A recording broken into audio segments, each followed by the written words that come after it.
Here's a quick video on how to install your Track Guide VST within Ableton Live for Windows. Now the first thing you're going to do, you're going to find your download. It should be called trackguidevst.exe. This is an installer file, so you're going to double click it. You're going to click next. And then right here, you're going to select your VST folder. Now, this is one of the most important parts. And the way that you know your VST folder in Ableton is, you're going to come into Ableton, and then you're going to click Options, Preferences, and then you're just going to make sure that File folder is selected.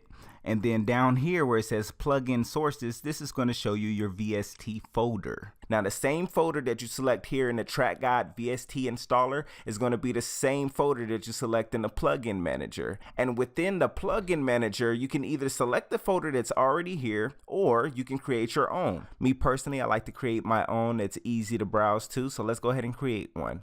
I'm going to make sure that custom folder is on, and then I'm going to click browse, and I'm just going to put it on my C drive because it's easy to get to. So I'm going to go to my computer, C drive, and then I'm going to click here to make a new folder, and I'm just going to call it VST, and bam, now your VST folder is here. And then we're going to go back to the installer, and we're going to go to browse, and we're going to go to that VST folder that we just created. So to the C drive and down to VST.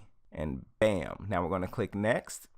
Now this next part is very important. It's basically just explaining to you that you're about to select a drive, and on this drive we're going to install the big sound files, the files that allow the VST to actually produce sound. Now this is separate from the VST folder that you just selected, and it doesn't have to be the same location. However, anytime that you install big sound files, the banks, they all have to go onto the same drive. So if there's a bank called Inspire Me, and there's a bank called Bacon Soda Trap Bank, and there's a bank called Future EDM, you have to install all of those onto the same drive. Now you're not stuck with that drive forever. If you need to, you can change it, but the Track Guide VST will always look on the latest drive that you selected to find the sound files.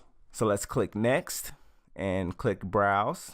I'm just going to put mine on my G drive. My external G drive is pretty big. I'm going to click OK, click next, and we are in business. We're going to let this install, and now we are done. We're going to go ahead and close this out, and then we're going to come back into Ableton, and we're just going to hit this rescan button right here. That way it can show the new VST, and after it's done, we're going to go ahead and close that out.